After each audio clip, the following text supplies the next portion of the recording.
He didn't even look at me when he said it, just stared ahead, past the rows of graves and wilted flowers, into nothing. "You're not my daughter." The words cut cleaner than any knife. I blinked, once, didn't cry, didn't scream. The funeral crowd behind us faded into a blur. Mourning his wife, my mother. He kept his eyes forward, cold, dry.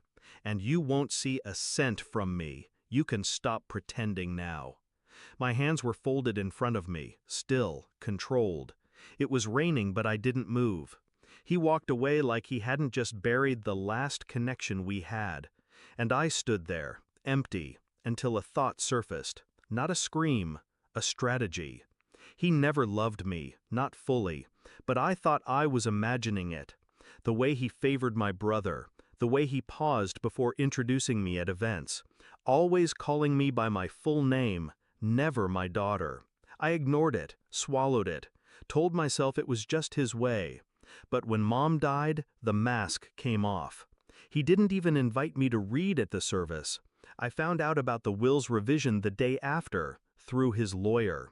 He'd cut me out completely, said I wasn't biologically his, that Mom had lied, and he was setting things right. I didn't believe him, not fully, not yet. But the crack had opened, and something inside me began to pour through it, something calm, dark, purposeful. I didn't confront him. That's what he would have expected. Tears, outrage, maybe even legal threats. But I played the dutiful outsider, sent polite messages, attended family gatherings in silence. And quietly, I started digging.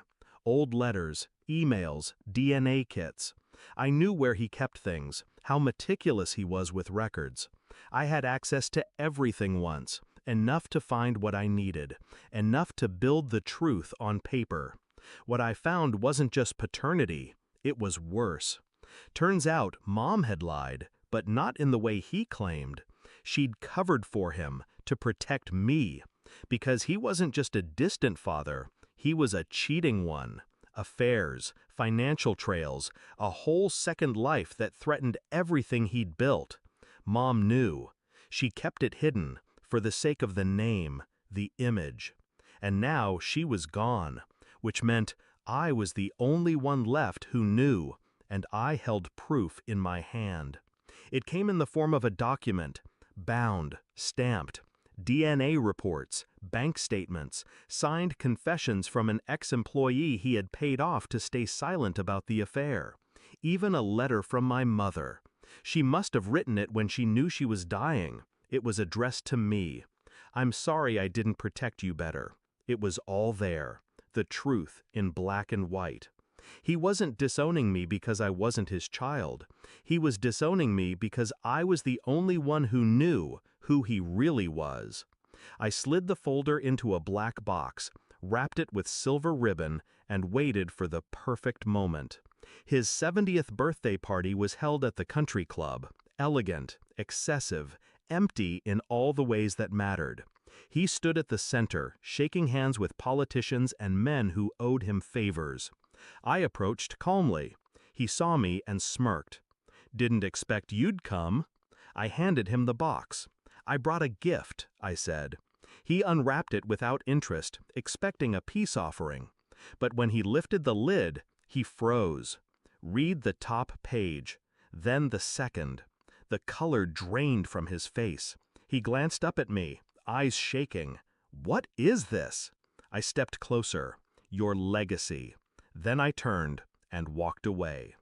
I left before the whispers started, but I knew they would. He built his life on a lie, and I just handed the world the blueprint.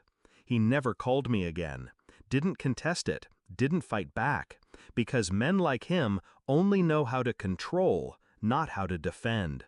And when control is gone, they crumble. I watched his name vanish from boards and committees, watched the empire he built pull away from him like a tide retreating from something rotten. He thought blood made him a king. He forgot daughters can become queens, especially when they're underestimated. He thought saying I wasn't his would destroy me, but all he did was give me permission to bury him while he was still alive.